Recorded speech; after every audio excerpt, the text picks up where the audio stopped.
خدا ہے تو کسی اور دیوی کا نام بولے گا. بہاری کو پوچھئے, بہاری غیر مسلم کو, کون تیرا خدا ہے, وہ کسی اور شخصیت کو سامنے لائے گا. گجراتی کے سامنے کوئی اور آئے گا, ان سے پوچھے کہ تیرا خدا کون ہے, وہ کہے گا میرا خدا کوئی اور شخصیت ہے. یعنی جیسے سماج بدلتا ہے, ماحول بدلتا ہے, علاقہ بدلتا ہے, ملک بدلتا ہے, ان کے خدا بدل جاتے ہیں.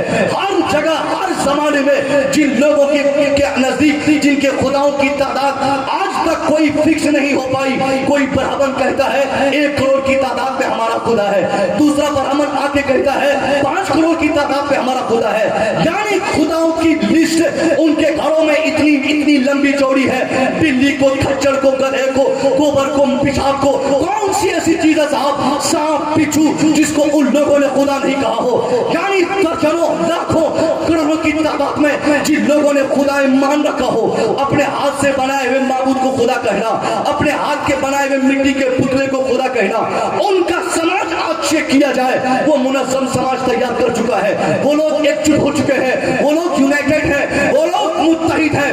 آج ان سے پوچھا جائے بنگالیوں کا خدا الگ ہوتا ہے, مگر بنگالیوں کے غیر مسلم اور بنگال کے غیر مسلم اور بہار کے غیر مسلم دونوں کے خدا الگ الگ ہے, مگر مشن دونوں کا ایک ہے, تحریک دونوں کی ایک ہے, انٹینشن دونوں کا ایک ہے, ارادہ دونوں کا ایک ہے, مشن دونوں کا ایک ہے.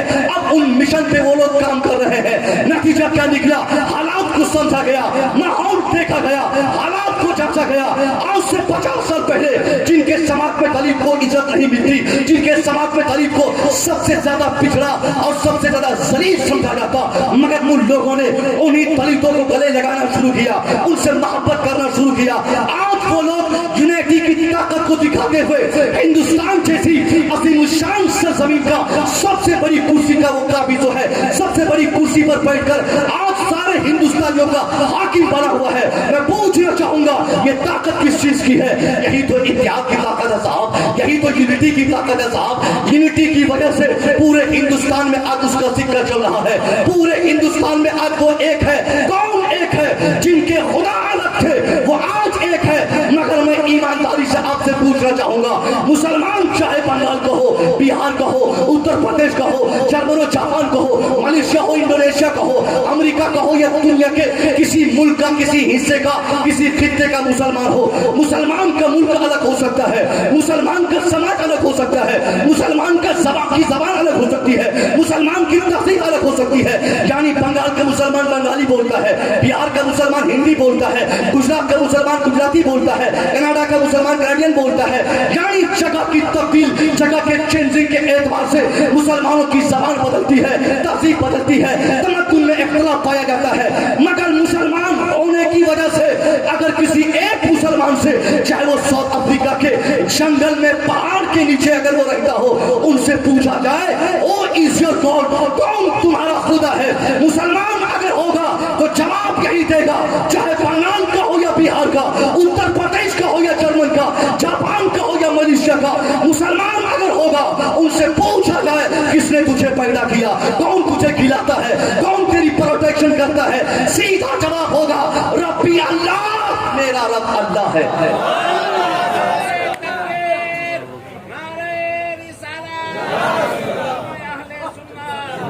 زندہ باد. مسلمان دنیا کے کسی خطے میں رہتا ہو, ان سے پوچھا جائے وہ مسلمان ایک ہی بات ہے.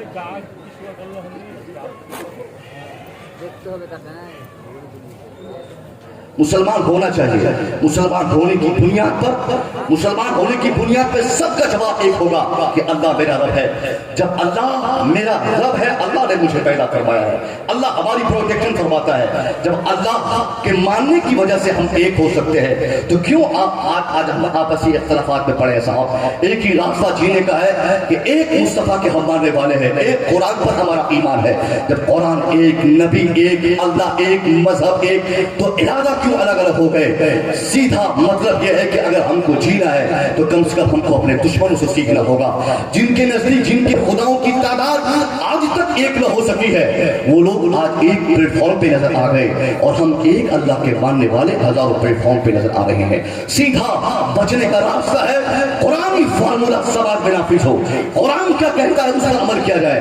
ہمارے پیر صاحب کیا کہتے ہیں اس سے بہت زیادہ مطلب نہیں ہے. ہمارا قرآن کیا کہتا ہے ہم کو اس سے مطلب ہے، ہمارا اسلام کیا کہتا ہے ہم کو اس سے مطلب ہے، ہمارا مذہب کیا کہتا ہے اس سے ہم کو مطلب ہے ہمارا، کیونکہ آج کل کے ایسے بھی الحمدللہ ہم تو ایسے آپ اور ہم ایسے پیر کے ماننے والے ہیں جنہوں نے آج اس زمانے میں بھی اس پرفتن ماحول میں بھی 54 سے زائد مدارس کھول رکھے ہیں۔ 54 سے زائد مدارس کی سرپرستی کرنا صرف لوگوں کو مرید نہیں بنایا ہے بلکہ 54 سے زائد مدارس کی سرپرستی کروا کر ہزاروں کی تعداد میں طلبہ کے کھانے پینے اور ہزاروں کی تعداد میں اساتذہ کے پڑھانے کا انتظام کرنا گویا یہ اس بات کی دلیل ہے کہ ہمارے پیر صاحب کا دماغ یہ کہتا ہے کہ قوم کو بچانا ہے تو قوم کے ہر بچے کو تعلیمی ادارے سے جوڑنا ہوگا، ان کے بچوں کو حافظ قرآن بنانا ہوگا۔ مگر آج کے بھی ماحول میں صاحب ایسے ایسے جھولا چھاپ پیروں کو ہم نے دیکھا ہے، ڈیلی شام جلسے میں ہماری بیٹتی ہے، ہم لوگ دیکھتے ہیں پیر صاحب اپنا کام چلانے کے لیے بہت چیزیں ہیں، مگر قوم کیا کر رہی ہے، قوم کی حالت کیسے بدل رہی ہے، قوم کہاں تباہ ہو رہی ہے، اس پر شاید و باید کسی خانقاہ کے پیر کی نظر پڑتی ہے، الا ماشاءاللہ۔ مگر اکثریت ایسے پیروں کی ہے جن کو یہ مطلب نہیں کہ ان کے مرید کیا کھائیں گے، ان کے مریدوں کے بچے کیسے جئیں گے، ان کے مریدوں کا ماحول اور ان کا سماج کیسے خوشگوار ہوگا، اس سے کوئی مطلب نہیں ہے۔ میری بات دور تو چلے گئی، میں کہنا چاہتا ہوں آج اگر ہم کو بچنا ہوگا تو ہم کو قرآن پاک کے قانون کو اپنے سماج میں نافذ کرنا ہوگا۔ وہ قرآن جس قرآن عظیم کو مٹانے کے لیے ہندوستان کا یہ ہمارا دشمن جو 4 دن سے تیار ہوا ہے، کبھی کوئی ڈھونگا کوئی ڈھونگی کی صورت میں، اس کی میں بات نہیں کرتا، ہندوستان سے بہت دور فرانس کی سرزمین کا ایک بڑا دشمن جس کو نیپولین کہا جاتا ہے۔ نیپولین کوئی معمولی آدمی کا نام نہیں ہے، نیپولین کے پاس 60,000 سے زائد فوج کا دستہ تھا، یعنی 60,000 سے زائد فوج کا مالک اکیلا شخص جس کو نیپولین بولتے ہیں، چیف اینڈ کمانڈر کا نام نیپولین تھا۔ نیپولین کئی سالوں سے سوچتا تھا قرآن مٹا دیا جائے، قرآن پڑھنے والا مٹ جائے، قرآن کے ماننے والے کو مٹا دیا جائے، قرآن کے نظام کو دھرتی سے اٹھا دیا جائے، مسلمانوں کا وجود ختم کر دیا جائے۔ صبح شام یہی سوچنا، یہی بولنا، یہی سوچنا۔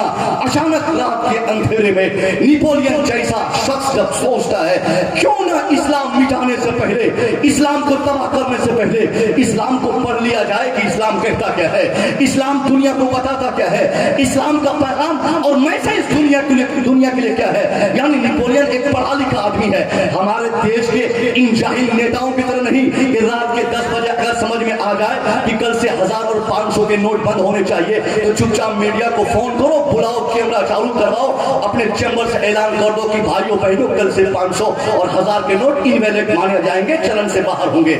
یہ جاہلوں کا کام ہے صاحب کہ جب جو من میں ہوا وہ کر دیا۔ ایک دن پریکٹس کے لیے پریکٹیکل لاک ڈاؤن لگایا جائے، پھر 3 دن کے بعد 20 دن کا لگایا جائے، پھر 40 دن کا لگایا جائے۔ یعنی جاہل جب نیتا بنتا ہے اناپ شناپ فیصلہ کرتا ہے، جو من میں آتا ہے گوبر بھرا رہتا ہے، گوبر والا انسان گوبر دماغ میں رہے گا تو گوبر والا کام کرے گا۔ مگر نیپولین ایک پڑھا لکھا نیتا، ایسا ویسا نیتا نہیں، ایک پڑھا لکھا نیتا 60,000 کے فوج کا مالک، وہ چلتا تو 60,000 فوج ان کے پیچھے چلتی، وہ بولتا تو 60,000 لوگ خاموش ہو جاتے، وہ اٹھنے کہتا تو 60,000 لوگ کھڑے ہو جاتے۔ یعنی اتنی بڑی طاقت کا مالک بادشاہ کا نام، فرانس کے بادشاہ کا نام نیپولین ہے۔ نیپولین سوچتا ہے کسی فیصلے کو کرنے سے پہلے اسلام پڑھ لیا جائے، اسلام سمجھ لیا جائے، اسلام کو جھانک لیا جائے۔ چنانچہ اس نے اسلام پڑھنا شروع کیا، اسلام کے مطابق اسلام کے اوپر لکھی گئی کتابیں وہ منگایا، قرآن عظیم کو بھی پڑھا، قرآن پاک کے انگلش انواد کے چند نسخے اپنے مطالعے کے میز پہ رکھ کے دنیا فرانس کا بڑا نیتا نیپولین جب اسلام کا اسٹڈی شروع کیا، اسلام کو پڑھنا شروع کیا، پیغمبر اسلام کی بائیوگرافی کو پڑھا، قرآن پاک کے پیغامات کو پڑھا، اس کے بعد اپنے 4 یا 5 سالہ دشمنی کے کیڑے جو ان کے دماغ میں رینگ رہے تھے، ان سارے کیڑوں کو اپنے دماغ سے نکال کر پاؤں کے نیچے رونگتے ہوئے قلم اٹھاتا ہے، اپنے مطالعے کے میز پر رکھی ڈائری پہ لکھنا شروع کیا۔ وہ کہتا ہے I hope the time is not far off when I shall be able to unite all the wise and educated men from all countries of the world to establish a uniform based on the principles of Quran which alone are true, which alone can lead man peace and prosperity۔ ذرا غور سے سنیے گا، زنگی پور علاقے میں آئے ہوئے مسلمانوں اور اس کمیٹی والوں سے میری گزارش ہے، ذرا غور سے سنیے گا۔ رات کی آخری پہری بھلے مصوری کو آپ نے موقع دیا ہے، میں نے اپنا فوراً ارادہ چیز کیا، مجھے کچھ اور موضوع پہ